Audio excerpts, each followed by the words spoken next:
And thus the auspicious moment when Jonathan Harker met his client, Count Dracula.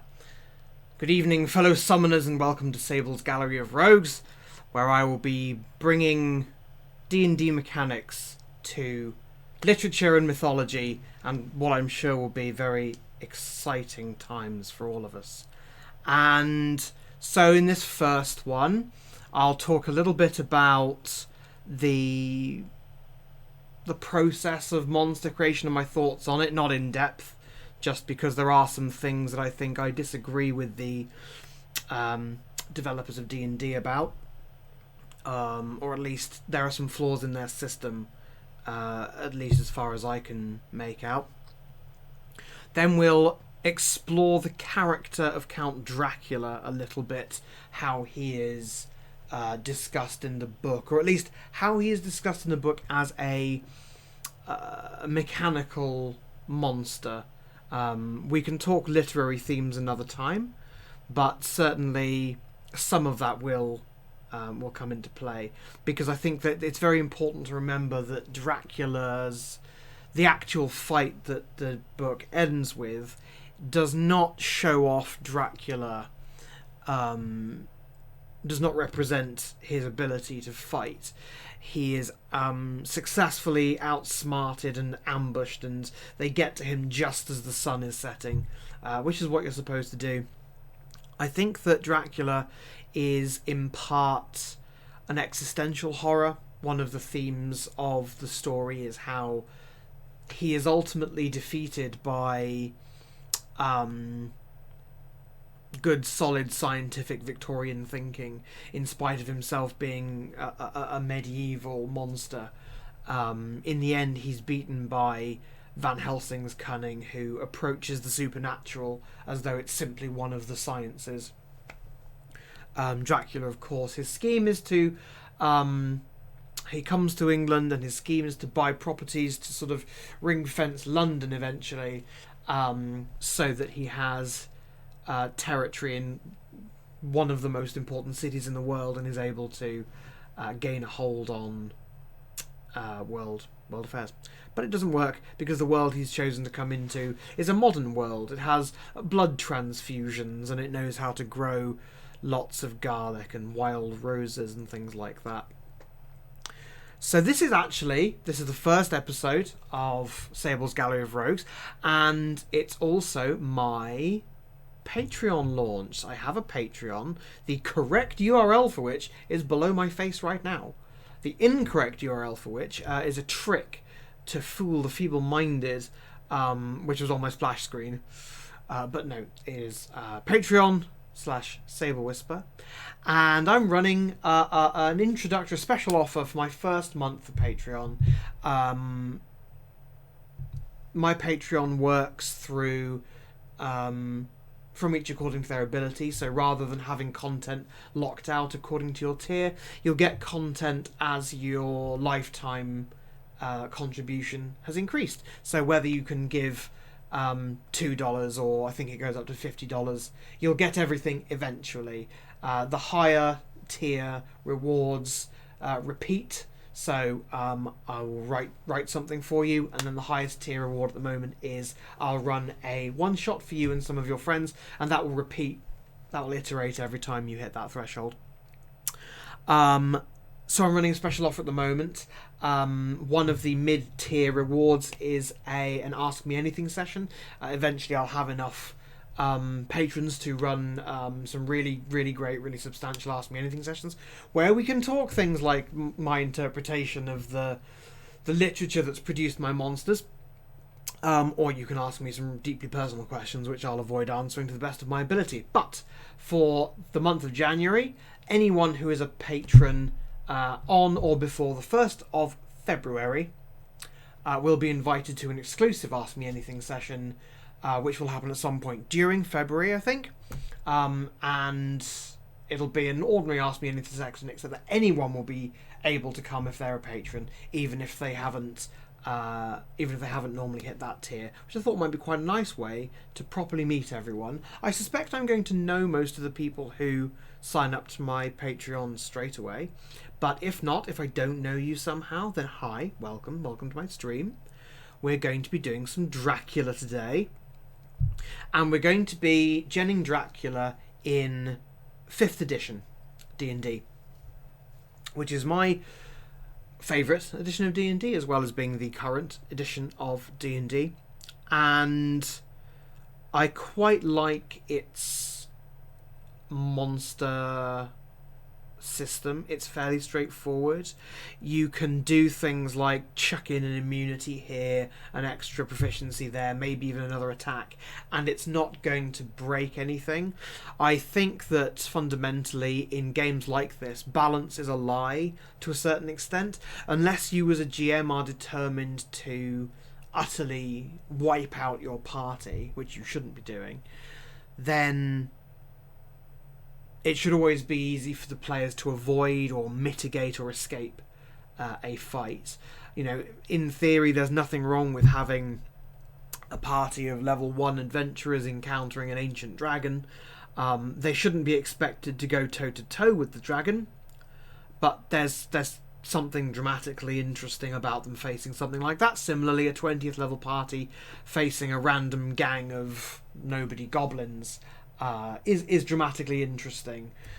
Neither fights that are too hard or too easy should be very frequent in a campaign, but I think that generally speaking it's very important for a GM to know what the party is capable of, rather than relying on what the game tells you is difficult. The challenge rating system in 5th edition is pretty good, because the values for how much you can attack, your attack bonus, and how high your armor class can be are fairly constrained, certainly compared to the other edition of D&D that I'm most familiar with, which is the 3.5, where the numbers could get really, really crazy. But there are some anomalies. There are some cases where you go, okay, look, I can definitely put my player party up against a monster that's 1 challenge rating higher than their level, no problem. And there are some circumstances where that really, really screws them over. The Rakshasa is the example everyone gives, because in theory it could just be a challenging fight for a party 1 level lower than it, but it's actually immune to the spells that party is going to be able to cast, so suddenly that party is significantly hampered. And if it's a party of all fighters and a healer cleric, then they're going to be fine. But if it's a party with a wizard doing debuffs and a sorcerer churning out fireballs, then they're going to have to think very quickly to beat that. Dracula, I think, is quite a good challenge to start with. Everyone's heard of Dracula, but I think there are some nuances, and maybe I can only speak for myself here, but there are some nuances to Dracula, to his abilities, his weaknesses, to his nature, that, because the first time I read Dracula I was probably sort of 15 or so, and I've only reread it a couple of times since then, and actually going through it clinically and picking out anything that relates to Dracula's powers and weaknesses has been an enormous education. And there are things that you don't, when you're just trying to absorb the story, there are things you don't actually pick up on as well. I already said things I don't pick up on as well, but I was never a literature student. So with all that being said, let us have a bit of a chat about the way this stream is going to work. So the premise is simple.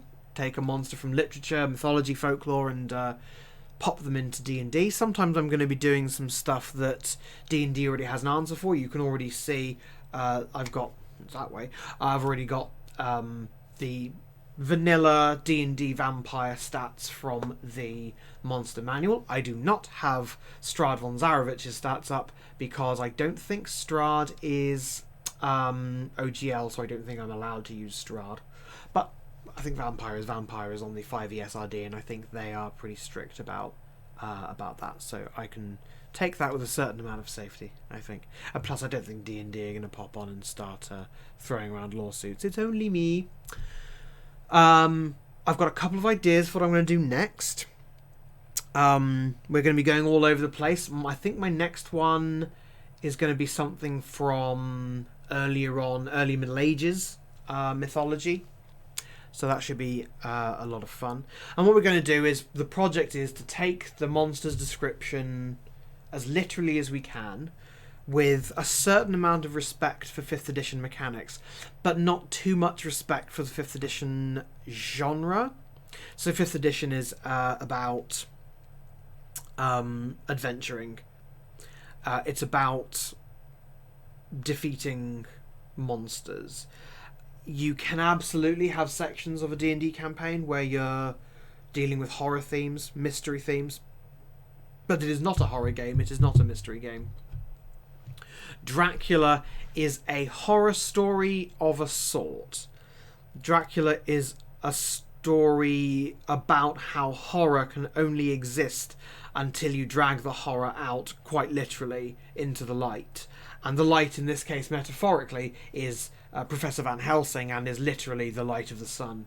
And it turns out that Dracula is omnipotent right up until the point where you realise he has a terrible weakness, and are able to exploit it. And I think that's great. I think that's perfect. I think that's the kind of horror that D&D can be about, because ultimately with D&D, any horror that you're facing is probably going to end up having a bunch of hit points. And if something has hit points, you can kill it. That's why Cthulhu shouldn't have hit points. That's another well-worn example. Cthulhu shouldn't be genned as a creature. Cthulhu should be an event. Cthulhu should be a scene description, but is not a creature in the sense that 5th edition understands it. So let's get cracking. I think we're going to do this for a good couple of hours. I'm aiming to finish somewhere between 10 and 11, but we'll see. It might run on to 11. And we can chat, we can natter about stuff as we go along. Let's start by taking a quick look at the vampire. This is the canonical vanilla vampire from the 5th edition monster manual. And we're not going to go into... I'm not going to read every word of it. I mean, for one thing, I'm not going to read every word of it, because have you seen how long this description is? It runs... Look at this. You know, it keeps going. Some of its individual ability entries are just obscene. The shape changer one, which is the first one because they haven't put it alphabetical. The shape changer one is the first one you see, and it's ridiculous to read. It's all necessary, but it's a lot. And this is a Challenge 13 foe. The named vampire Strahd, who I mentioned before, I think is a little higher than that, but not too much. We'll talk about the challenge rating that I'm giving Dracula, and I will try to justify the challenge rating I've worked out for Dracula based on the literature, based on the canon. So, the iconic ability of the vampire, according to the whoever wrote the vampire entry, it is... It's got some predatory aspects, so it's got the dark vision. It's a shape changer. It's got two shapes it can change into. One is a bat, which is pretty much for flying. And it can turn into mist. And that mist is sort of supernaturally thin, and as long as there is the slightest crack in a surface, it can go through. There's something here that you may have noticed called legendary resistances. That gives away right away that this is what is known as a legendary creature.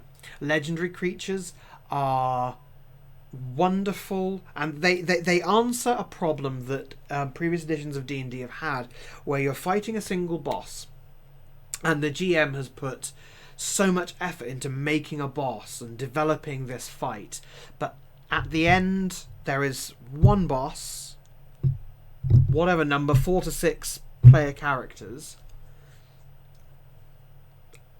It is outnumbered. Its action economy can't keep up. Even if it can do some super hits, and even if one of its hits or one of its critical hits can take down a player character in one go, it's still acting a quarter to a sixth of the time that the players are.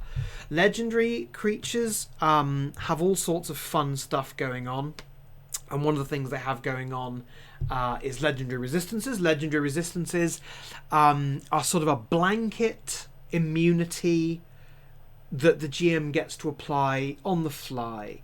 So it might be that you've got this awesome encounter, you've got Dracula on his own, it's the first round of combat, he doesn't have any minions in play, he doesn't have any allies in play, and the wizard casts a polymorph spell and turning Dracula into a rabbit. And their plan is to just put Dracula in a cage and throw him out into the raging river below. Great. Well, that's all your hard work as GM down the drain, and it's actually not a very satisfying... It's a funny story for the players to tell, but it's not satisfying. A vampire is a major villain. The fact that it's legendary means it's not just some generic villain. Generally speaking, a vampire, I think, should be named. They should have lore that you find out as you're on its trail. Dracula in particular, I mean, the most of the latter half of the book, Dracula, is about... I was going to say researching Dracula. They don't really need to. Van Helsing seems to know enough about Dracula, but through their encounter with Lucy and through what they see happening to Mina, they do come to understand more about Dracula specifically, and they put that knowledge to use, and in the end they defeat him not through physical brute force, but through cunning and through getting to him just in the nick of time. So yeah, we want that to be satisfying. Legendary resistances essentially means I cast polymorph in the first round. Oh look, you know, the vampire has failed the saving throw. No, he didn't. I actually do monster saving throws a little differently. My monster sheets don't normally look like this. I'll explain why. You see here where it's got the ability scores and it says the score, then the modifier in brackets. When I'm GMing, I actually use something called active spellcasting or active ability. All that means is that instead of me rolling a saving throw when a player tells me to, the player makes the roll instead. They're not rolling the monster save, they're rolling their own spell power or their ability power against a fixed DC set by the monster. Statistically, it's identical to me rolling the save, but it means I'm doing less rolling. The less rolling the GM is doing, the more agency there is in the player's hands, the happier everyone is. They're the ones who should be playing. You're the one who really should be doing the lion's share of the reacting. Which isn't to say you shouldn't plan. I'm a fairly meticulous planner when it comes to GMing. A lot of that comes down to knowing your players, of course. You can't plan for everything, especially if you're running with strangers. Anyway, well, that's not what we're here to talk about. So legendary resistances, they're very cool, and we'll see more legendary stuff later on. Misty Escape is a way of ensuring that the vampire can't just be dropped to 0 hit points by some fluke attack. It has one last life. It slips away as mist and retreats to its home. There it is vulnerable, but only if the players know where the home is or can find it in time. Otherwise, it wakes up an hour later and then probably makes another escape to get out of their way. Regeneration. Regeneration is fantastic. Bloody Violet says 5th edition Strahd is challenge 15. Yeah, okay, yeah. He's a little bit tougher than a vampire.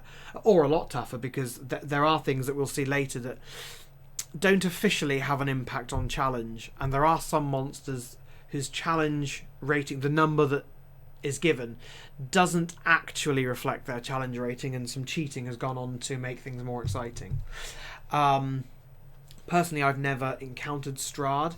I am planning on running a campaign of Curse of Strahd later this year, which won't be on this channel. It will be on the ItU Crew channel, if they let me. I'm sure they will, because they're great, and I like D&D, and I think they like D&D, and you know, maybe their tactic will be to make friends with the bad man and show him the error of his ways. But I think that's great. Regeneration is similar. Regeneration that's quite a hefty regeneration. That's 20 hit points. It's got 144 hit points. So if you think of that as seven regenerations worth, so that actually does make it quite a bit sturdy.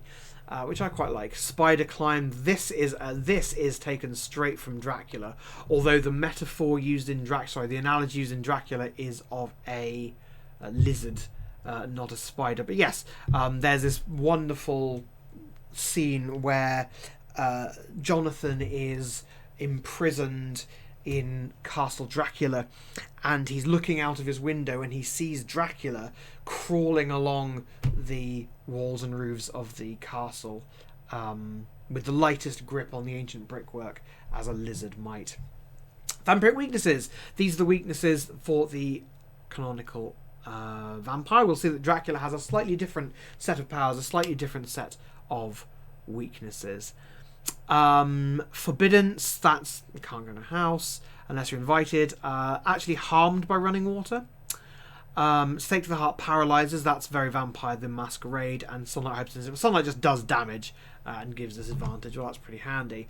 Attacking, so he sort of has there are two channels for the vampire attacking. There are his physical attacks and his mental attacks.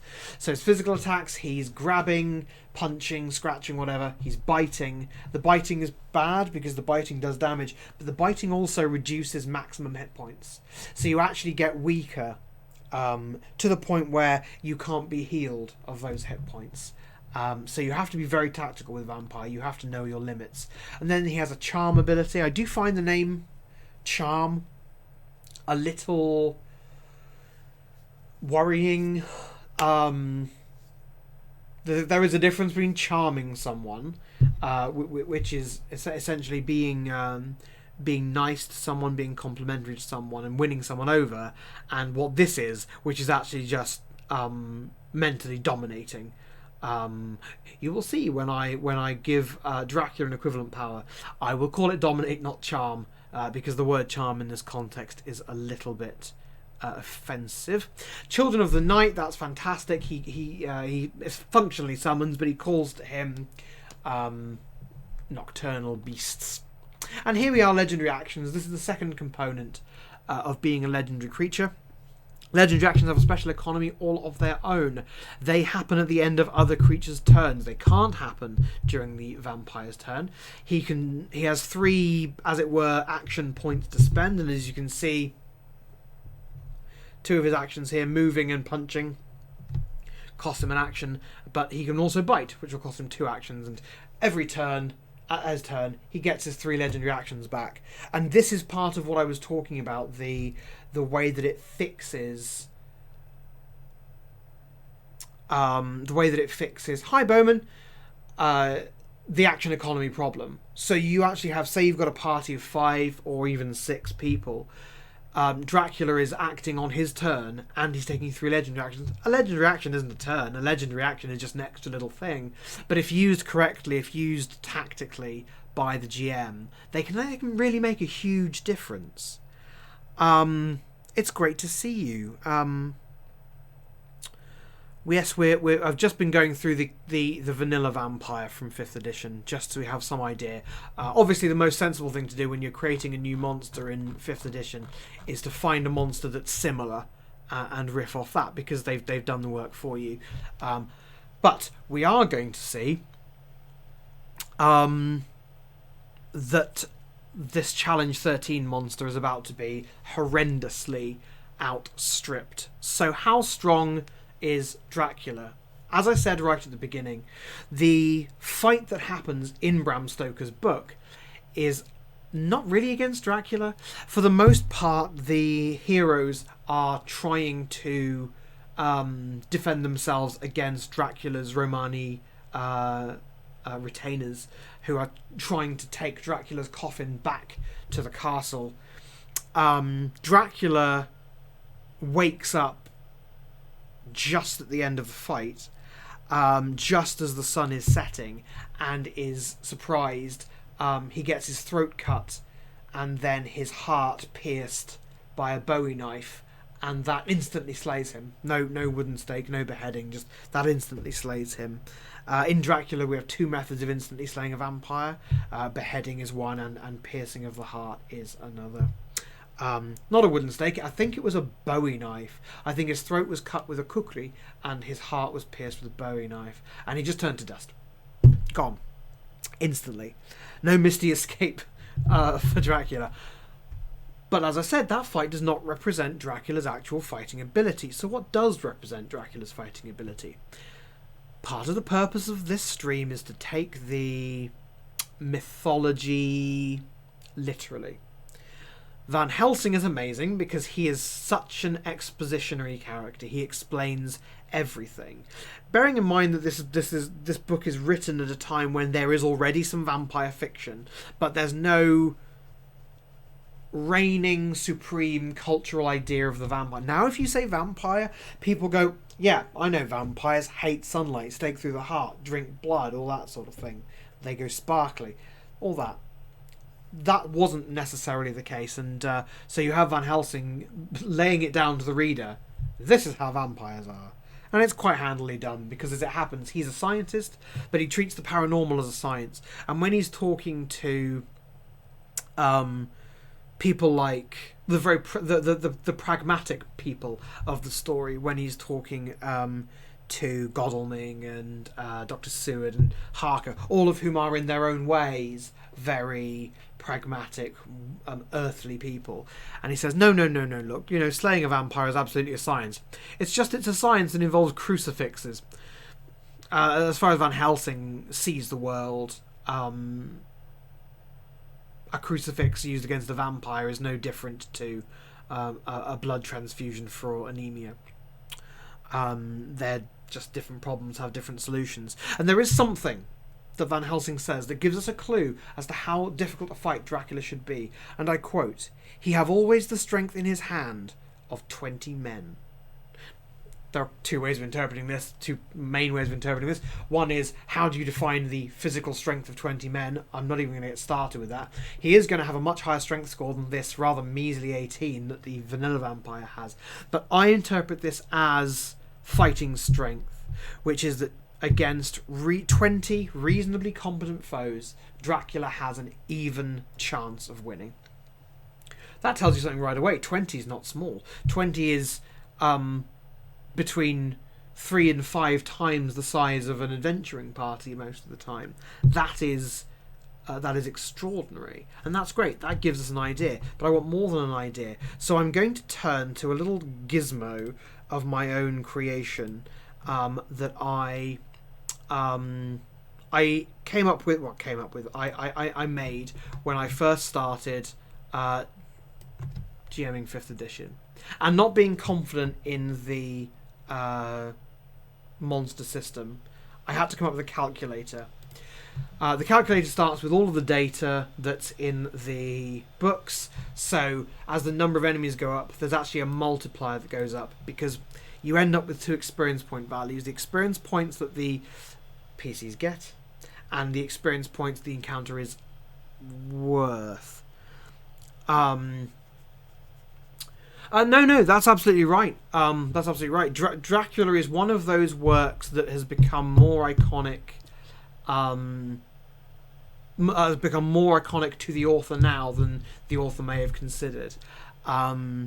We can think of lots of examples of that. Tchaikovsky hated the Nutcracker Suite, or at least Tchaikovsky hated how the Nutcracker Suite was constantly being performed when he had so many other works that he found personally more interesting.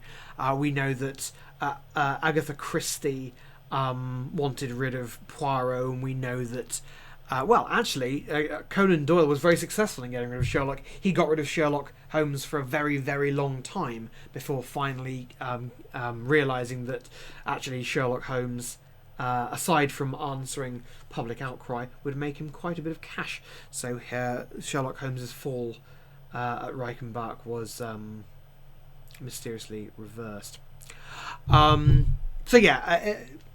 If you know 5th edition works, I'm not going to teach you how to suck eggs, but essentially this calculator takes into account the number of enemies, and so the multiplier that comes into being, and the XP value per player per level.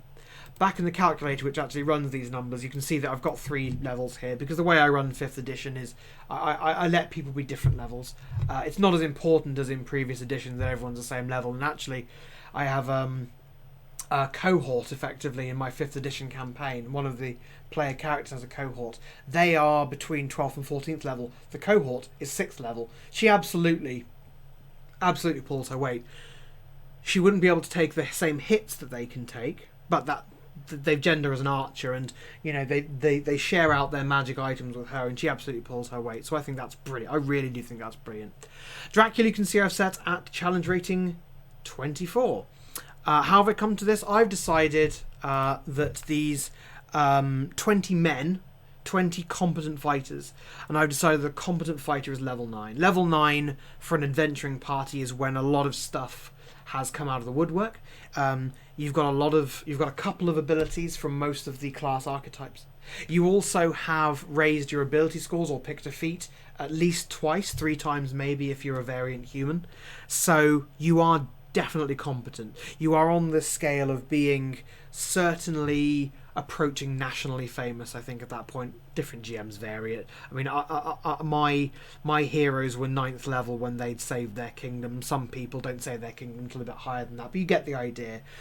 Certainly the characters in Dracula who actually ended up killing Count Dracula were not 9th level adventurers. They were a lawyer, a physician, I think just a wealthy aristocrat, and a surgeon.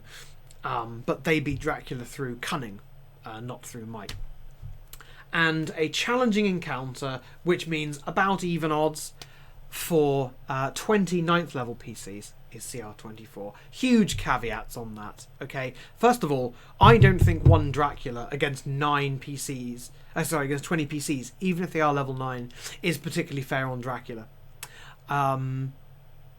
Because they've got a lot of action economy, even with legendary actions. Even if you take into account the fact that he can dominate and that he can call upon minions, I think that that's ridiculous. 20 versus 1 is absurd. But that's the assumption we're running with. You're going to have to bear with me on that. I wanted him to be as high a CR as I could feasibly think of, and I thought that 9 represents confidently competent. So that's what we're going with. Challenge rating 24. Well, we've got quite a bit to do then, because our vanilla vampire, whom we're about to upgrade and turn into Dracula, is challenge 13. So that's not great. Therefore, let us be rid of the calculator. The calculator has proven its worth and falls away into obscurity. Oh well, to be brought back in 2 weeks' time when I do whatever monster I'm doing next time. So, before we get on to actually genning our Dracula, there are some things to consider, and that is, how is he presented in the book? He's presented 2 ways in the book. Well, he's presented 3 ways in the book. There's the way he presents himself, which is as a worldly, scholarly old gent who just wants to move to a pleasant seaside property in Yorkshire. There's how Van Helsing presents him, which is as the very spawn of hell itself, this unstoppable and inevitable creature. And there is Dracula, how he actually ends up, which is a theoretically nigh impossible fight that is won not easily, because Quincy dies. Spoiler warning. But is won before Dracula is at full strength. Dracula doesn't really do anything.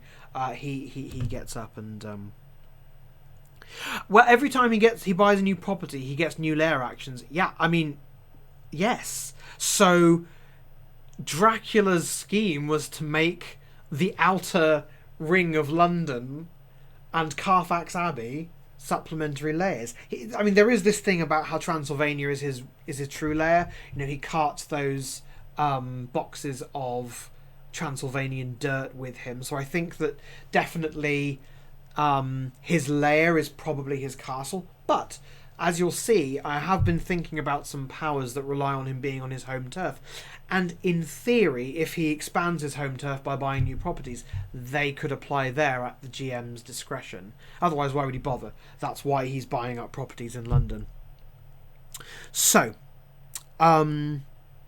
this is roughly in the order that these quotes appear in the book. They're not in the order I'll be doing them mechanically, but this is some quotes about Dracula and how I think I want to interpret them when it comes to making fight mechanically. Some of them you might disagree with. Please feel free to. This first one, actually, I think is one of the most controversial, because I've chosen to interpret it as one thing and a lot of people choose to interpret it as another. But this is my stream. So this is from the log of the Demeter. This is the captain before he lashes himself to the ship's wheel. He's been talking to one of his watch officers who has been haunted by apparitions of Dracula and becomes obsessed with finding Dracula. And remember that, because that is key to how I'm interpreting this bit of text. On the watch last night I saw it, like a man, tall and thin and ghastly pale. I crept behind it and gave it my knife, but the knife went through it, as empty as the air. A popular interpretation of that is that Dracula is immune to physical weapon attacks. That doesn't hold true, however, because physical weapon attacks are exactly what kills him.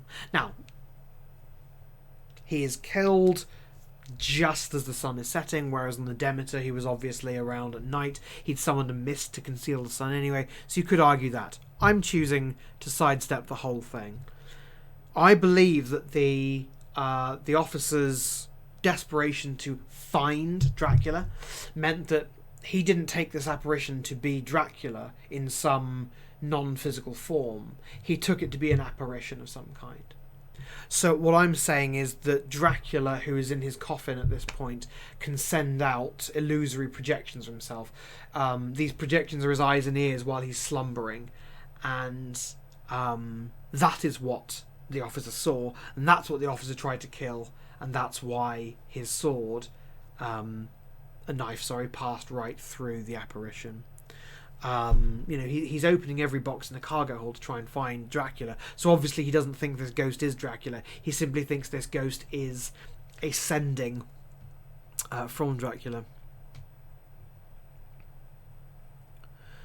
Without his home soil, he's but a mortal man. While he's able to kill Quincy, that's when he's in his soil-filled coffin. As such, his power level could depend on how close he is to grave soil / remaining soil. Yeah, I mean, that's absolutely true. Remember that a lot of the stuff that Van Helsing says is canon about the rules of vampirism are his interpretation of lore that isn't really his to understand, that he's read about.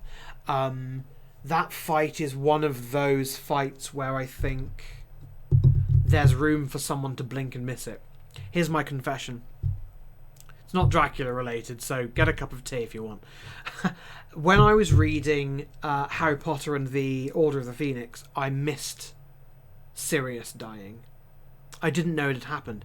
I was reading the fight, the mass duel in the Ministry of Magic, and then very soon people were talking about Sirius dying, and I was like, did he? Oh no. And then I went back to reread it, and I still don't know how Sirius dies. I know that sounds really stupid. In the movie, he seems to get hit by a killing curse, but he also seems to sort of go behind the veil between life and death.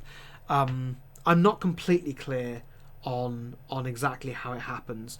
J.K. Rowling has many problems, but ignoring her problems as a not particularly compassionate human being, as an author she has a problem with portraying death, in that sometimes she skimps on the juicy details, and then prefers to have her characters grieve about it afterwards.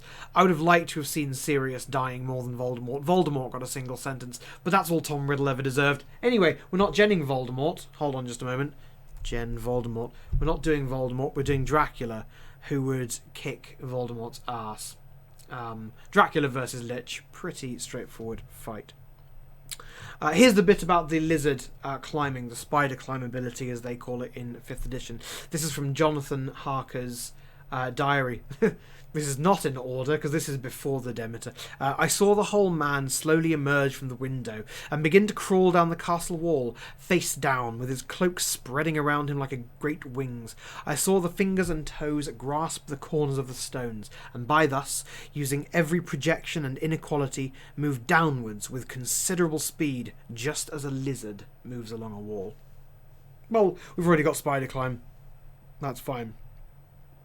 So there's a wonderful chapter when Van Helsing is briefing everyone on how to fight Dracula, and just lists all of Dracula's powers. It's like something out of a World of Darkness book. It's just brilliant. It was a goldmine for me. This is roughly in order. I sort of wrote them down as they occurred to me as being important, then reread it 4 or 5 times to make sure I got everything. The Nosferatu do not die like the bee when he sting once. He is only stronger. Okay, bite to regenerate hit points. That's something the vampire already has.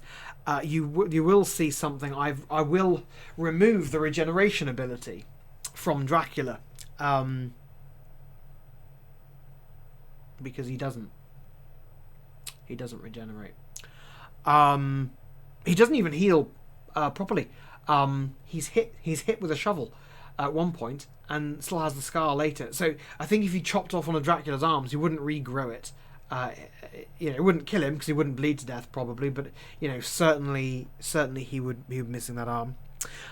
All the dead that he can come nigh to are for him at command. So yeah, he's a necromancer. I mean, they actually use that word, necromancy. He can raise the dead and command them. There's a difference, I think, between that and what happens with Lucy, where she dies, but she is corrupted in death and rises as one of him, whereas I think he could probably just get up some zombies. I'm not going to make them zombies, because by the time you're fighting something that's challenge rating 24, it's not fun to fight zombies, because they're easy to kill and it's irrelevant. So we'll make them a little bit tougher than zombies. He can, within limitations, appear at will, when and where, and in any of the forms that are to him. I don't think that's necessarily teleportation, but it's functionally teleportation because it can't easily be stopped. At one point he travels in moonbeams as dust. Isn't that the most Twilight thing? He can turn into dust and travel up and down moonbeams, which is brilliant. Yes, no, you're right. Lucy's story is so sad, and I actually think that her death is almost more important than Dracula's. Because there's no version of Dracula, unless you watch the Coppola movie, there's no version of Dracula that is innocent or victimized in any way. Whereas Lucy, of course, was a playful spirit who was corrupted. It was very sad. He can, within his range, direct the elements, the storm, the fog, the thunder. Yeah, I mean, there are lair effects, there are region effects with legendary creatures. I do think this will be an ability I give him, because it is quite useful. It might actually manifest as a lair ability, and it's not lair because he can do it anywhere. I think it's a regional effect, within a mile of the vampire he can call down mist. There's useful reasons for doing this. It obscures the sun. There are some things he simply can't do just because it is daytime, and there are some things he can't do when he's in the sunlight, and there is a fine distinction between those things. He can't stop it being daytime, but he can absolutely obscure the daylight enough to effect an escape, perhaps. He can command all the meaner things, the rat and the owl and the bat, the moth, the fox and the wolf. Bunch of nocturnal stuff there. There is an ability we've already seen called Children of the Night in the Vanilla Vampire. I'll probably just leave it there. The ability to call upon them to aid them. If this is a roleplay character, then obviously you would, as a DM, have him give orders to some nocturnal creature rather than just summon them in combat. But that's the combat ability. He can grow and become small. I may choose to interpret that in line with his ability to become rats and bats and mist and things like that. He never becomes giant in the book. Yeah, we've had the thing about the dead. So the thing about the dead, and I think that the existential danger of Dracula is actually one that can translate quite well into 5th edition. In 5th edition, certainly at the kind of character level where you're likely to be facing a challenge 24 monster, you can probably rely on being resurrected. There's a problem with that when you're fighting Dracula, because to die at Dracula's hand is to lose your soul. There is no resurrection from that. So that is a threat that not only exists in the mind of Professor Van Helsing. It is also a threat that exists in the minds of players of Dungeons and Dragons. This monster has a way of killing you that kills you for good. And the best that your allies can do for you is to free your soul from the undead body, but you'll never be back. Personally, if I were GM, I would go, yeah, no. If you want this person back, you're not just going to be able to do true resurrection. You're going to have to go on some sort of mad quest, because that's more fun, right? Casting a spell to resurrect someone is, that's fine. But yes, this is an existential threat, and I think that's brilliant. I think it's one of the best threats. It's also a very good reason to have Dracula fighting with minions and allies, because inevitably those minions and allies will be of a very low challenge rating, and they will be a resource for Dracula to resurrect and to command.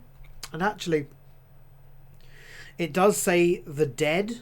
It doesn't say anything about it being dead humans, so I kind of like the idea of Dracula calling 1d4 wolves or whatever to come and harass the party, and they kill one of the wolves and it comes back as a pardon the pun, a white wolf. Haha. Yeah, that's the caliber that we're up to here. And it says he can see in the dark. Well, that's great. Everything in 5th edition can see in the dark. Humans are about the only creatures in all of creation who can't see in the dark. I think halflings can't. But halflings are a kind of human according to Tolkien, so, whatever. But yeah, almost everything can see in the dark. It's almost more remarkable not to be able to. I sort of feel like creatures who don't have dark vision should be able to see a couple of extra colours to compensate for being... Thank you, Bowman. Thank you for joining me briefly. I hope you enjoy the VOD when it comes out. And hopefully I'll catch you another time. Let's talk about some weaknesses. Because I think this is where Dracula is actually quite surprising. Certainly a lot of the vampiric weaknesses and strengths that have become mimetic in our culture don't apply to Dracula in quite the same way. And actually Dracula might have more in common with Edward Cullen than people are willing to admit. So the first thing is he has this weakness. Well, two weaknesses. They both apply to humans as well, but they are instant death in the event of his heart being pierced or his head removed. I don't see any reason why knowing that the players shouldn't try and do it deliberately. I would say absolutely make your attack at disadvantage. If you manage to get a natural 20, you've done it. That means 2 natural 20s, which is a 1 in 400 chance. I love it. If they do that, they hit that 1 in 400 chance, then they deserve a standing ovation from the GM, quite frankly. Drinking blood does rejuvenate him, and we will do that mechanically, but it doesn't regenerate him. We said that before. He still has scars visible, and he probably won't be regenerating any limbs. His power ceases, I quote, as does that of all evil things at the coming of the day. Dawn is a very important time for Mr. Dracula. His shape-shifting can only happen if he's outside of his lair. To use 5th edition parlance, his shape-shifting can only happen 3 times. It can only happen at the precise moment of sunrise, the precise moment of sunset, or the precise moment of noon. Other than that, he's stuck in his form during the day, at least. If he's in his lair, he gets a lot more stuff, and I think that's why he's moving grave dirt around, more layers. His plan really is to make London his lair. Dracula's a marvellous villain because he's not overly burdened by a complex plan. He's not overly burdened by an origin story. He was a student he was a student at a place where a certain proportion of the students are literally given to Satan. And apparently Dracula was particularly good at being given to Satan and was given powers in return for it. That's fair enough. What's his scheme? World domination. Doesn't matter. That's not what the story is about. The story isn't about stopping Dracula's plan. The story is about eradicating Dracula and his kind from the face of the earth. Dracula's plan is secondary. Dracula's plan is just the thing that exposes him to the light of modern science and the determination of good old-fashioned European ingenuity. Well, he is European, but they are, from their point of view, modern Europeans. He's Dracula. He's not very modern at all. During the day, he can't do that trick where he turns into mist and can slip through cracks. He doesn't have to turn into mist to do that. It's said he can slip through if he knows the way.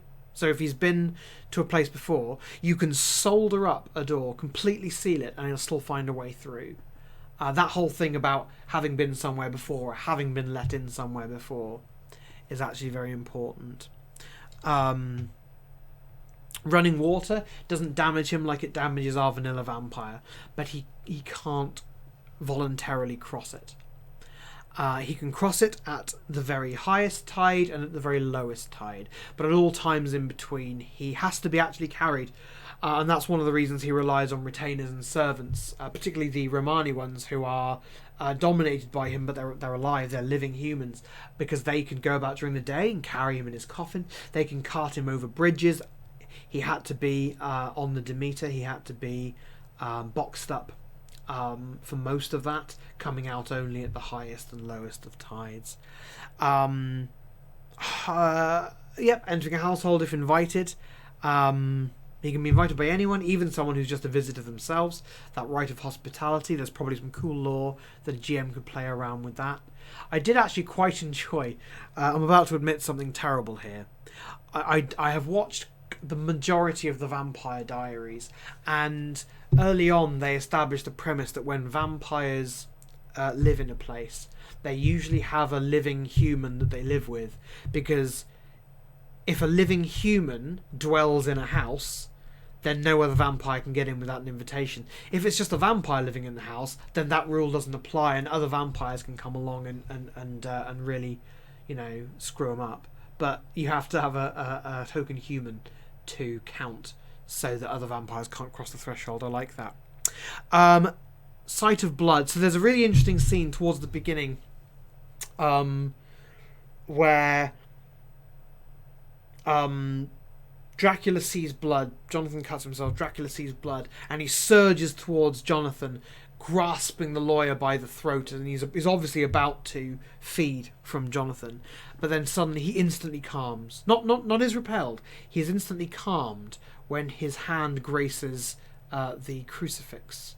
I think it's prayer beads or something that Jonathan is wearing around his neck.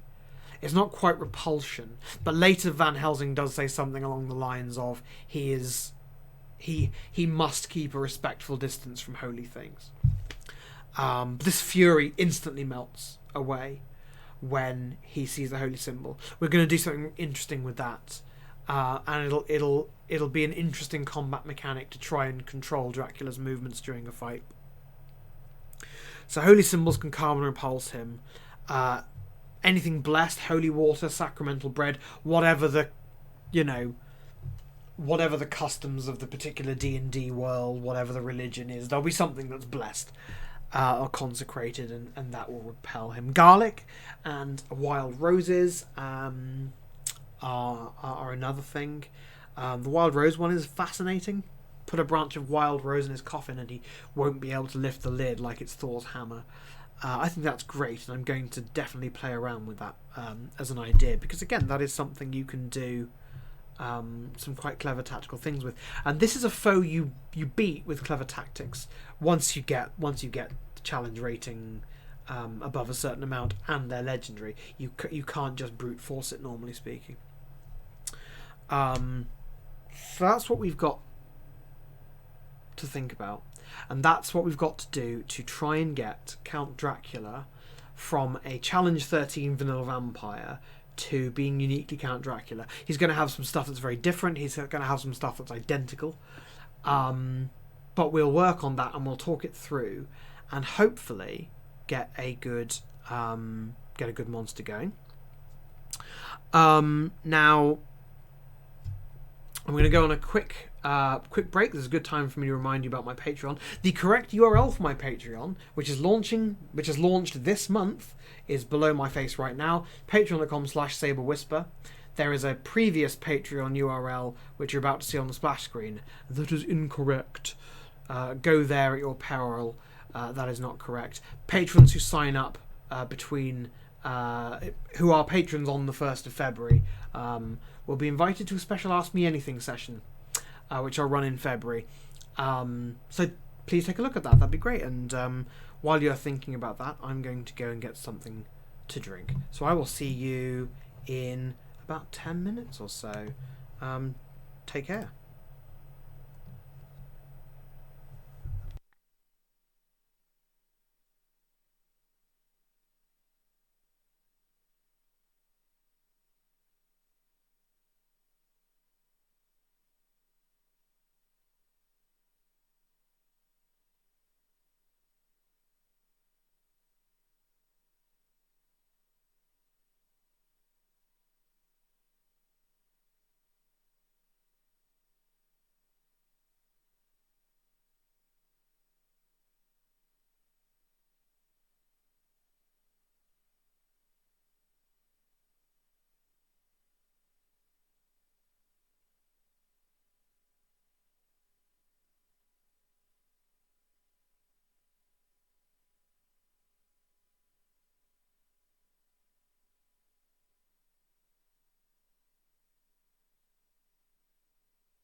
Like Dracula, I don't drink wine, but I do drink tea. Slightly too hot. Anyway, Dracula. Remember him? He was a big deal for a bit. I keep wanting to say, yeah, the original Dracula, but of course isn't the original Dracula. With regards to the historic figure, Bram Stoker never went to Romania. He based a lot of his content about the commentary of Romania's people and geography on essentially travel brochures. But to be honest with you, I think authenticity is more important than accuracy. And as far as Bram Stoker was concerned, it was a place to pick a historical figure and to create a gory history, and also far enough away from Western Europe that you could sell the exoticism of the folk traditions. Not necessarily a trope we want to see more of in literature, but I don't. I'm not offended by the idea of it from that point of view. It's not. At least Dracula wasn't Chinese or something. Which, you know, the mysteries of the Orient was a big thing for Victorians. So, Count Dracula. We're going to transform our CR13. CR is a Pathfinder phrase, okay? And I'm going to keep saying CR. Sometimes on this channel I will do Pathfinder stuff, I think. But Pathfinder monsters are mind-blowing. So I'm going to stick to 5th edition for at least the first few. So, Count Dracula. So yeah, we're going to get him up. We're going to get his CR up from 13 to 24. Along the way, we're going to pull some bits out. We're going to plug some new bits in. We will then talk about how I think it's challenge 24. And I do.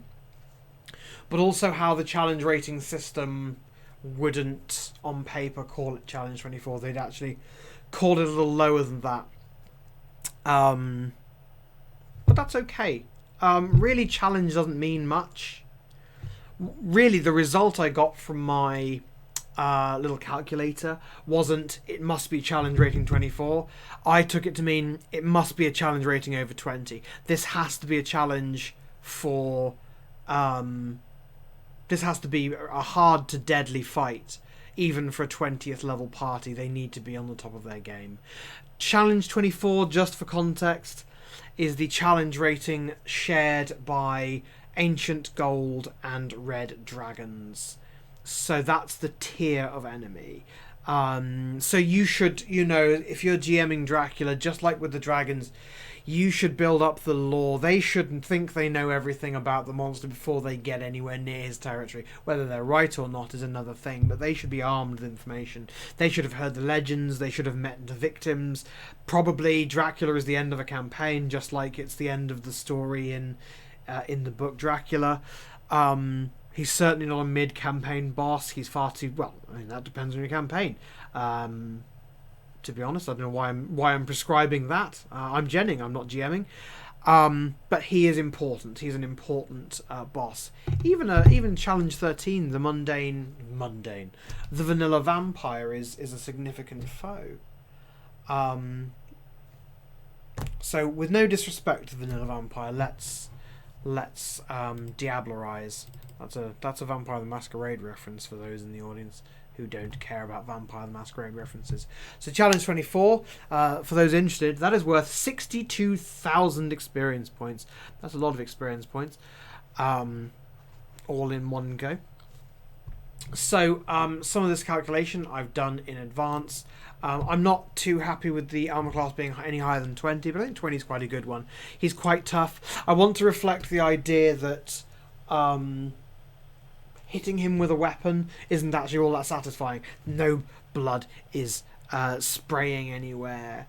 You're striking flesh that is like you know, like if you've got an axe, who does this? Like you've got an axe and you go trunk right after the trunk of an oak tree, and it's like, well, that's a nice dent you've left in the bark. Keep going. It's a bit like that. It's a bit like combat in Morrowind. You hear the sound of it making contact, but it doesn't feel like anything, and I want that feeling. I think Dracula should do that Luke Skywalker thing after a fireball or something. His hit points are going to get a massive upgrade here. He's going to end up with 405 hit points, which, if you're very, very good, and if you are, hats off to you, you'll already recognise is too few hit points for something that is challenge rating 24. However, that is the result of him having 30 D8 and 270 on top of that. Speed 30 feet, that's fine.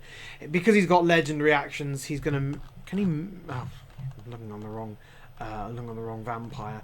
I don't think I've kept his move ability as a legendary action, but movement isn't going to be his problem because he is going to have some ability to become invisible, which is another capacity that Count Dracula has. Time for another libation. Za wasze zdrowie. I should have really learned to toast in Romanian. Sorry. Yep, speed the same. This stat line just isn't going to do justice. First of all, I've chosen, not, as I said earlier, not to interpret strength of 20 men as being 20 times the strength, because that's not what strength means.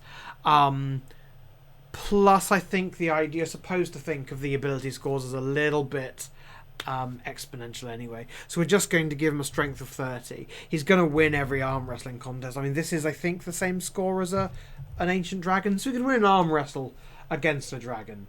I mean, that's not bad, is it? I haven't made him any faster. This is another thing. So vampires are often supernaturally quick. There's not too much of that. Dracula's gimmick is that he's one step ahead of you mentally, strategically. And in a fight, it's really brute strength. And transformation. Like, he can do stuff like go invisible and turn into a bat and be wolves. He's not really worried about whether or not he dodges your pathetic mortal blade.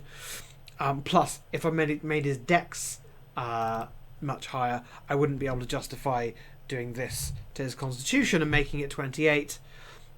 Which I do shamelessly and with gay abandon. That was in part to get his hit points up, but also because there are some constitution effects that I think shouldn't affect him. I will, as you'll see, make him immune to poison, which accommodates a lot of them. But I think something really tough is absolutely appropriate. His intelligence and wisdom and charisma, I'm all raising up to the 20s.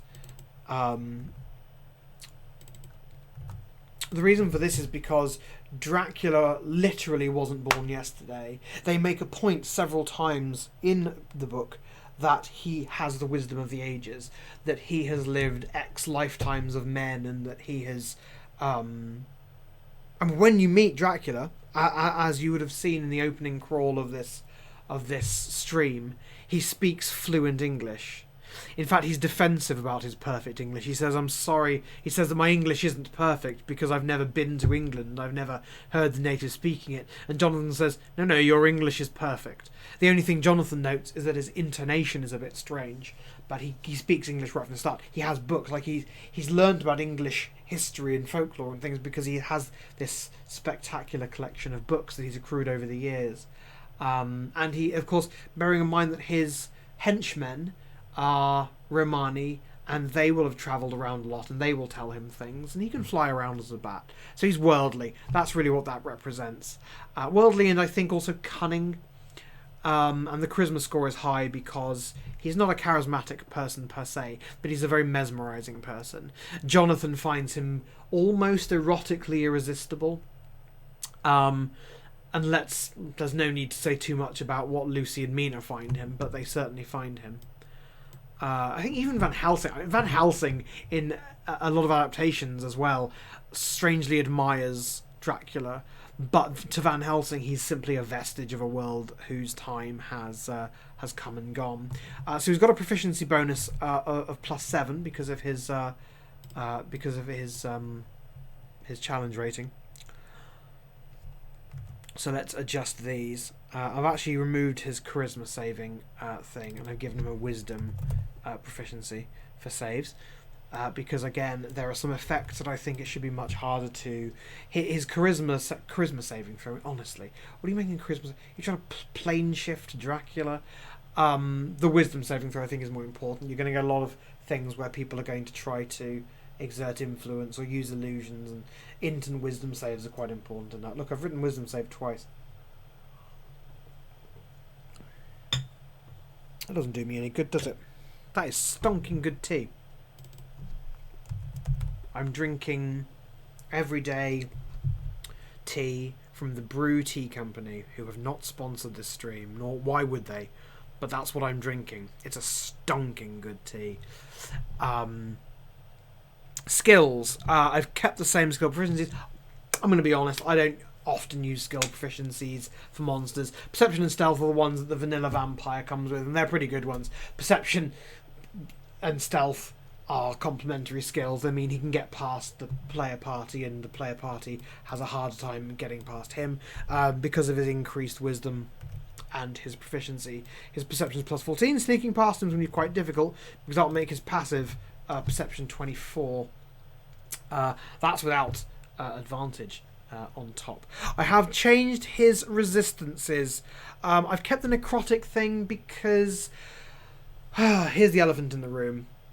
D&D has things that Dracula doesn't. The Dracula the book doesn't. Magic, for example. So you see here where the vanilla vampire is resistant to non-magical bludgeoning, piercing, and slashing. I'm keeping that in because he is tough. In a D&D world, there is magic. I haven't given him spell resistance because I actually think that magic being a thing that can overcome him is cool. Like, think about it this way. What if he's some ancient creature who is older than most forms of arcane magic, and some wizard comes in and goes, aha, yes, but I've got, whatever spell. And Dracula doesn't know that sort of magic. He can't do it. That's the idea. Going to vanish for 3 seconds. One of the things I don't want happening while I'm narrating this bit of GM admin is for my my tablet to die, because that's got my notes on it. So yeah, that's all the same. I have I've added, however, something. He's immune. He's immune to poison, which will include both poison damage and the poison condition. He's also immune to being frightened, because I don't... as a GM, you get to decide... You don't get to decide what the players are going to do, but I think you get to go what is the most cinematic way for Dracula to go down, and fleeing, having taken no damage, fleeing because of a magical effect simply should not be it. There are more that some GMs might want to add, but I'm just trying to keep it a bit elegant here. So look, his abilities aren't in alphabetical order, and I think that, I think there's reason to find that suspicious. So I'm going to add an ability here called Blood Frenzy.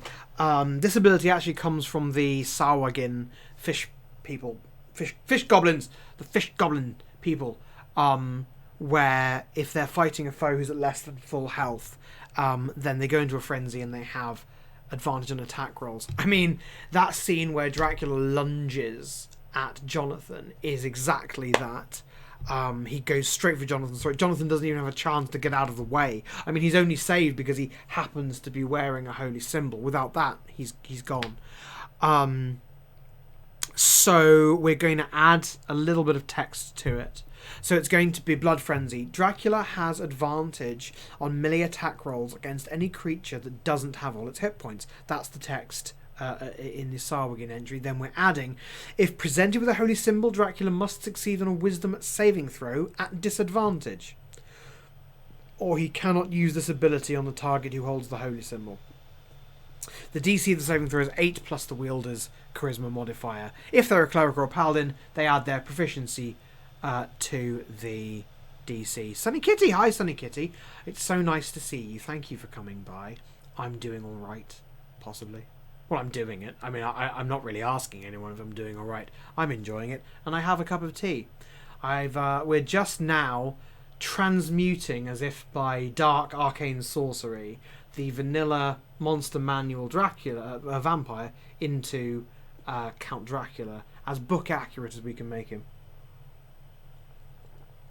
So yeah, he'll get that blood rage, but then if you've got a holy symbol, you present your holy symbol, which every cleric should have. It almost has like a sanctuary-like effect, where he'll actually find it quite difficult to attack you. I will type that up later, because no one wants to sit here for a minute while I clickety-clack on my keyboard and type it up. But that is the text of it. The next ability that we're going to add is Corrupting Bite. So he has a bite attack, just like the vanilla vampire, and that does damage and reduces maximum hit points. I like that because in Dracula, the successive bites over time weaken Lucy and Mina, but they weaken them in two ways. Obviously, they get sicker and sicker. Lucy obviously gets sicker and sicker and then perishes. But there is something else. Their resistance to his hypnotic power, his domination power, is weakened. So, Corrupting Bite. Each time a creature is the target of Dracula's bite attack. So, the bite attack does piercing damage, but also does necrotic damage. It does 6d8, I think, necrotic damage, and I'm just going to double check that before I make up some nonsense. Yeah, 8d6, not 6d8. 86 necrotic damage, which is an average of 36. So this rule reads that for every 10 necrotic damage they take from the bite attack, they take a -1 penalty to their saving throws to resist his dominate ability, because it's an infection, this vampirism. It's corrupted. The contact with Dracula is corrupting their blood, and so their blood actually calls back to him. Actually, the sumptuous analogy in Dracula that Van Helsing of all people uses is of baptism, is of the conversion of a healthy, spiritually pure human into undead, is a blood baptism. And when Dracula moves on from Lucy to Mina, it takes on this very strange, religious, almost sexual aspect that's very difficult. Like, it's quite a difficult read. I found it much easier to read when I was 15 and knew bollock all about sex, and bollock all about sexuality, and bollock all about the meanings behind things like consent and domination. And people criticised the Coppola film Bram Stoker's Dracula for that odd backstory where Mina looks just like, and is probably the reincarnation of, Dracula's wife. But there is enough in the text of Dracula to read that kind of bond between them, and it's sumptuous and dangerously written. And Bram Stoker was writing in a time long before he really had to worry about the agency and autonomy of his female characters. I mean, the female characters in Dracula are devices by which the male characters prove their virtue. And honestly, with that lens, seeing it through that lens and going, okay, it's not a modern book, they're not going to be particularly enlightened. Actually, the way everyone battles to treat Lucy at the time I first read it, when I was sort of 15 or so, really did strike me. These people were killing themselves, transfusing blood, desperate to save her life, and in the end it wasn't enough. They tried science and medicine before they tried killing Dracula. And I don't know, I think that's quite interesting. Dust to Dust. I've put this in here. Maybe this is up to the GM, but I think it's a thing.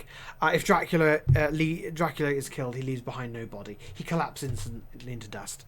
There are a few things you can do with bodies ritually, and I think the idea that Dracula... It describes specifically in the book how it is as though all of the centuries that he has cheated death, it's though death comes and claims all of those centuries at once. Not just killing Dracula, but decomposing Dracula, wearing away flesh and bone until there's absolutely nothing left. Maybe that's just a flavour thing and I don't need to put it in the gen for the monster, but I'm gonna. Legendary resistance, we're going to keep the same as it's already written. If Dracula fails a saving throw, he can choose to succeed instead, because we're going to make our Dracula a legendary creature. And we are going to give our Dracula a different set of legendary actions, which I think will work really well in combination with everything else that he's got. Lizard climb. Well, it's spider climb, but because the analogy in the book is of a lizard crawling up a wall, not a spider, I've just renamed it lizard climb. Shape changer. I'm not going to read the shape changer description. I've changed bat to wolf. So instead of a tiny bat, he can become a large wolf. Yep.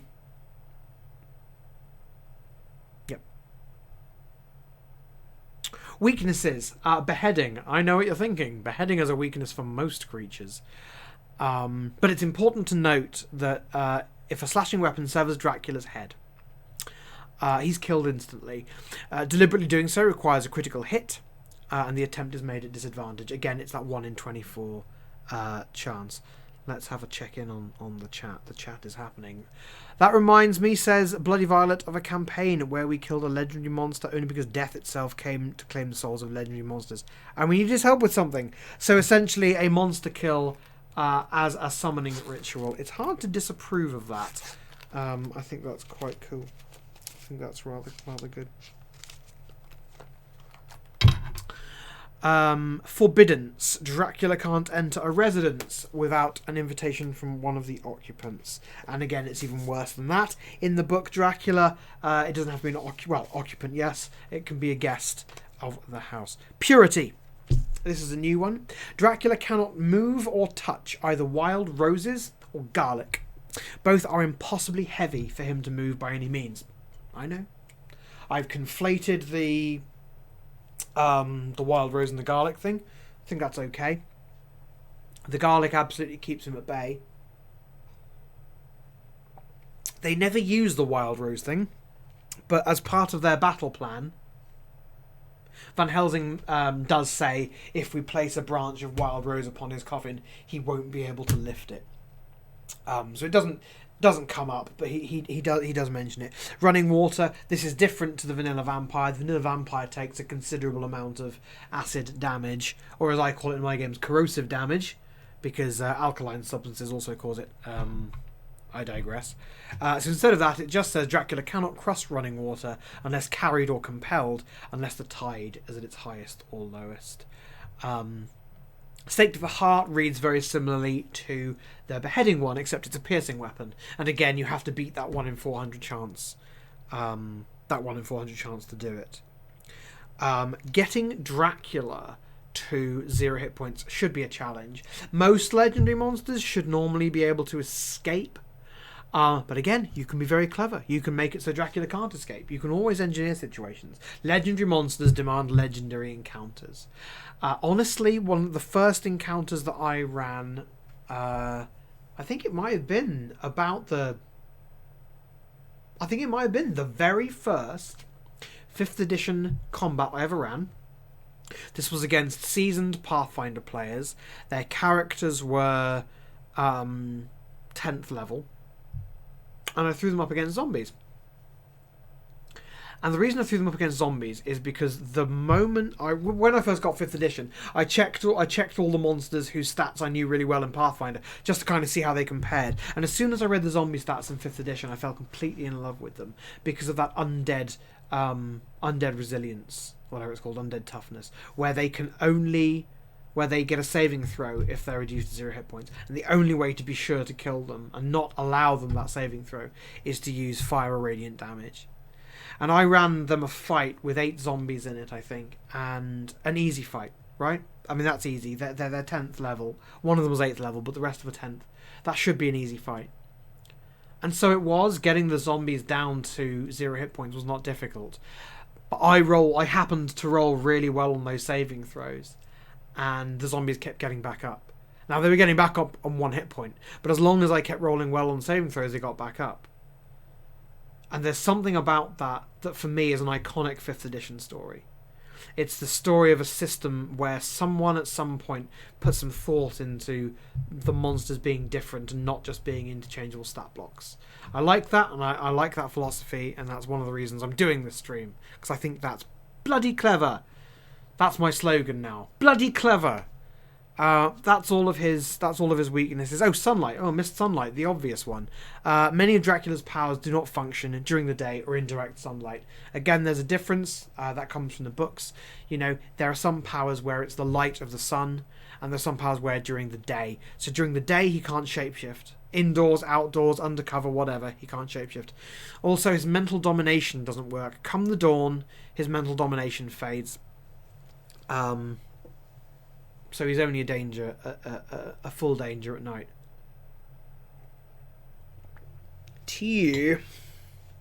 So, actions. I've given him more attacking.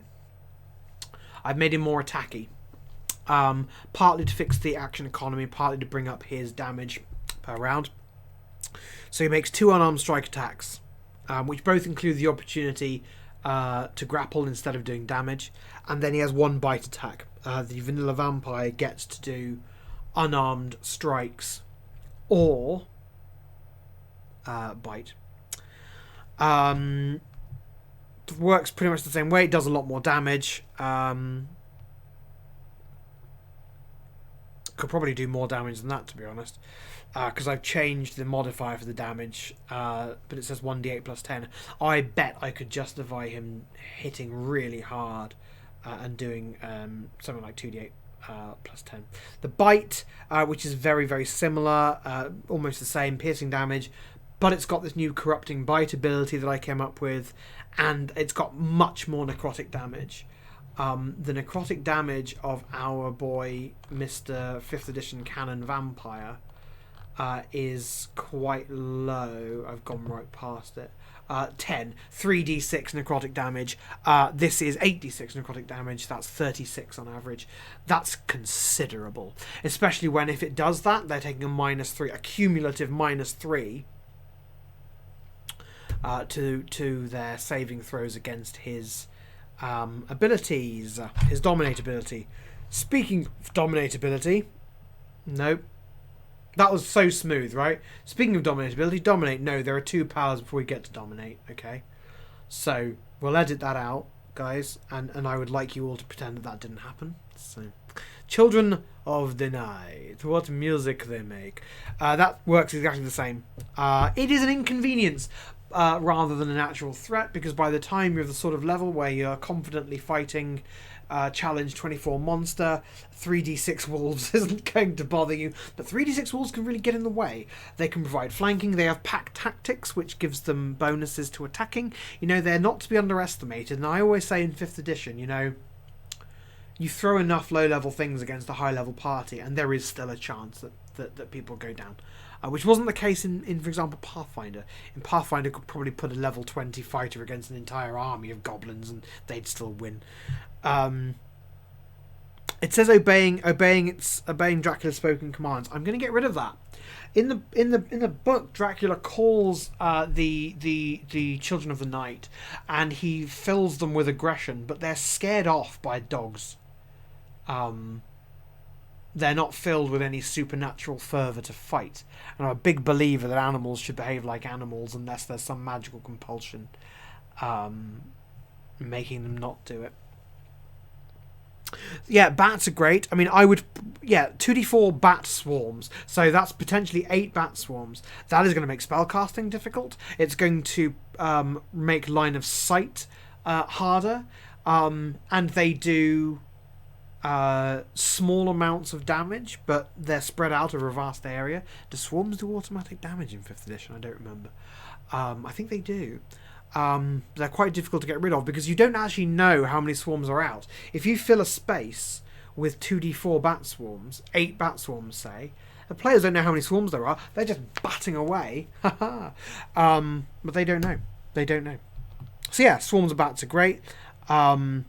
Wolves, I think, are really good because they've got pack tactics. And also the wolves are great because of a legendary ability that we'll get to later. Direct elements 3 times per day. Dracula may call a storm or heavy fog to descend upon the local skies.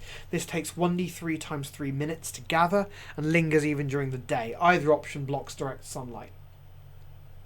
So it's not going to, he can't magic it so it's nighttime, but he can stop direct sunlight. Dominate. As I said earlier, I've renamed the charm ability Dominate because I don't think that's a nice use of the word charm. I've charmed people before. I don't make a habit of dominating people. Dominate is a predatory thing to do, and that's what Dracula is. It works essentially the same. The save DC is 24 rather than 17. I've reworded it a little bit, so it is charmed. The target isn't under Dracula's control, but it sees Dracula's enemies as its enemies. That's slight rewording. Perhaps the difference is subtle. Projection.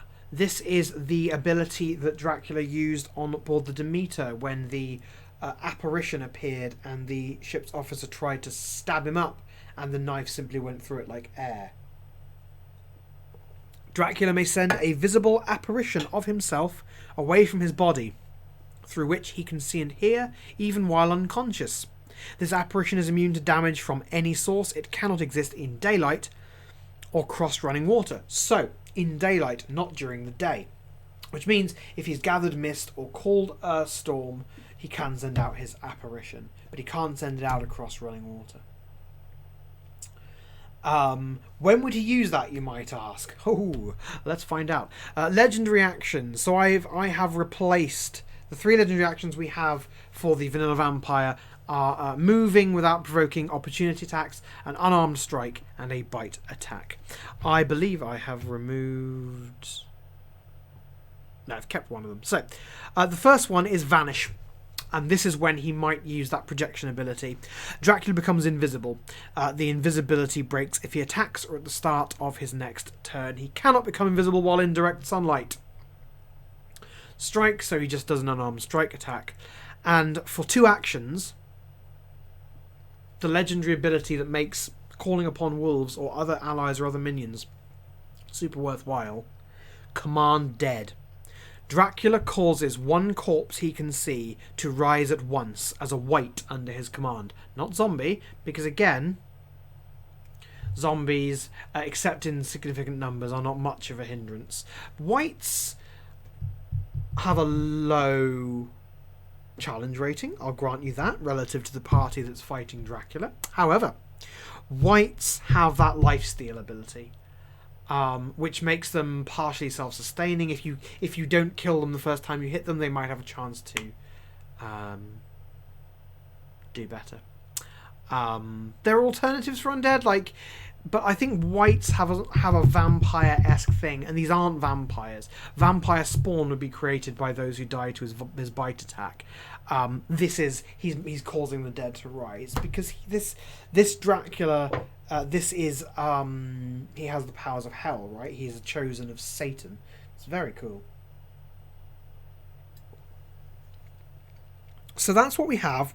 That's what we have with Dracula. Now, I ran the numbers with all these abilities, and let's have a little chat about the challenge system, the challenge rating system, and how you calculate that. In theory, it's much simpler in 5th edition.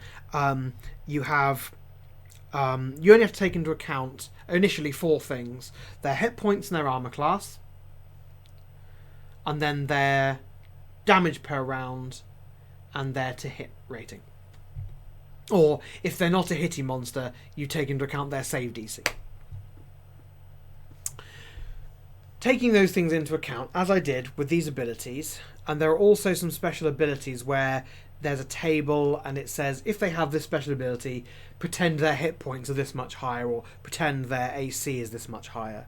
I did all of that for all of these abilities, and I've come to a challenge of, I think it just about approaches challenge 23 on paper. However, as a GM, I'd be willing to award anyone who defeated Dracula the experience points of a challenge 24 monster. And the reason for that is because although some of these abilities, like the Command Dead ability, the Children of the Night ability, that weather calling one, although they don't have a direct impact on its challenge rating, boy howdy, they have an impact on the difficulty of the combat. They make the combat much more difficult, and they're not circumstantial bonuses, right? They're not things the PCs can generally avoid. They are things Dracula can do. Now, if the PCs are clever, they're fighting Dracula during the day. But it's not that simple. Dracula's not going to come out during the day. The only way that the fight at the end of the book happens just about before nightfall is because they were racing Dracula back to his castle. He was being carried in a coffin. Different circumstances, and that fight would have... Well, we wouldn't have been able to read the book Dracula because they wouldn't have been able to write their diaries because they would have been dead. But the point is, these abilities are not circumstantial things that shouldn't affect the challenge rating of the fight. Okay? A fight's as difficult as it is. Bad luck happens. You know, a fight that the GM gens up and goes, oh, this will be easy, might go terribly wrong because of some unfortunate crits or botches. But that doesn't mean you get more experience points for it, because luck is part of the game. This has nothing to do with luck. Dracula can use these abilities, and a GM who's in tune with all of these abilities can use these things. And that, for me, makes it a challenge rating 24 fight, because of these abilities that don't show up numerically, but they are there, and they are intrinsic to Dracula, and they are abilities that he can use. Now, the first thing that you should be thinking is, oh my god, the size of this character sheet. Yeah, you're right. There's a lot here. We have not done lair actions, and we haven't done environment. Can't remember what they're called. What are they called? Whatever. We haven't done environmental effects. The regional effects, sorry. We haven't done regional effects or lair actions. Lair actions, again, are an action that Dracula... It doesn't cost Dracula any actions to do. They happen at initiative score 20 in a combat. And they are effectively... They reflect a legendary monster's bound relationship with their territory. Obviously, Dracula has a bound relationship with his territory because so many of his abilities are boosted by being at home. You know, within his home he can shapeshift whether it's day or night. Within his home, I think the final version of this, I'll probably add some sort of dimension door for when he's in his home turf. The ability to slip into the cracks between the air and emerge somewhere else. Absolutely terrifying. I love it. But it's very important to him, the home thing, and so important in fact that in Vampire the Masquerade, a clan that was based largely on Dracula gained a kind of blood sorcery where it was all based around the home turf and being able to take control of it. It's obviously very important as well because he's forbidden from entering the home of anyone without their permission.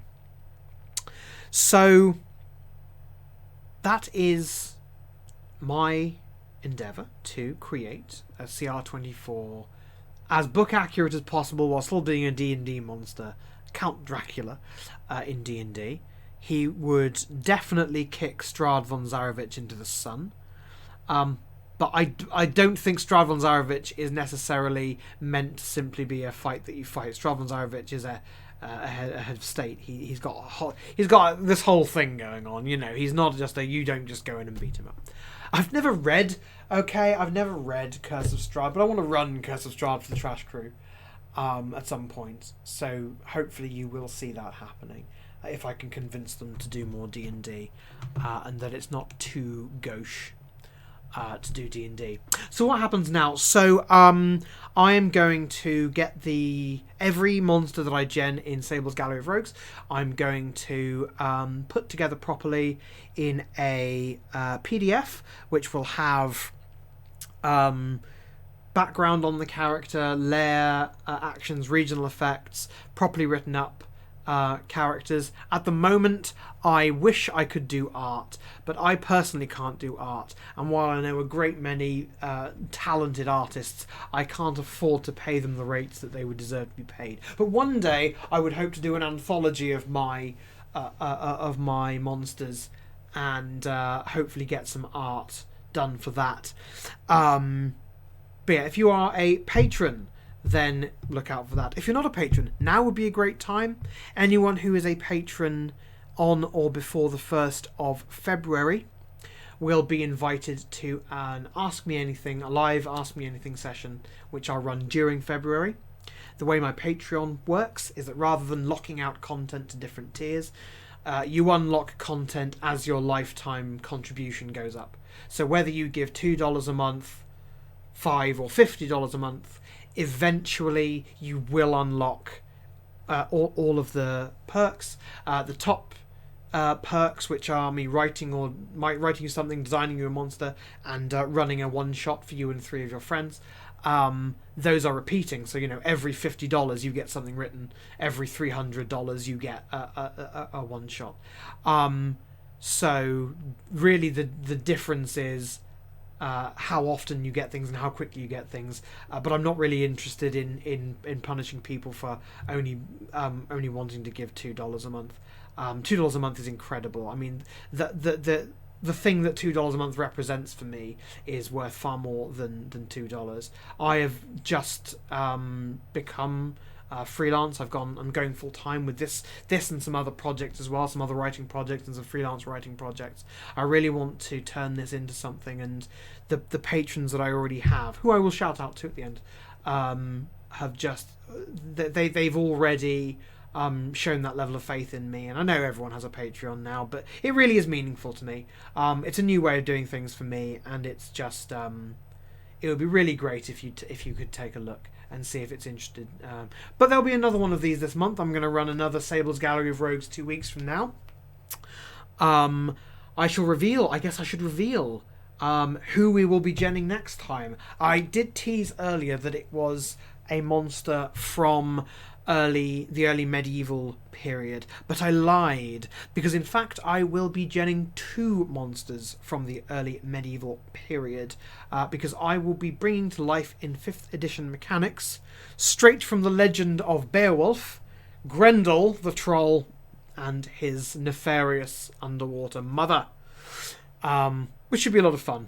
Because apart from anything else, I'm going to get to do some narration in probably terribly pronounced Old English. But that's going to be a lot of fun to watch, right? Me butchering the ancestral tongue. That should be great. I say ancestral tongue. I am from Norfolk, and for those of you not well versed in British history, that means my native tongue is probably more like Old Norse, because it was part of the Danelaw. Yeah, so there we go. Fun fact about me. So, shout out to my patrons: Aquarian, Helena Handbasket, Joe Rooney, Michael Bowman, and Richard Hawkes. You can meet them on my Discord channel if you're a Patreon, and you can join them in my Ask Me Anything session, which will happen at some point in February.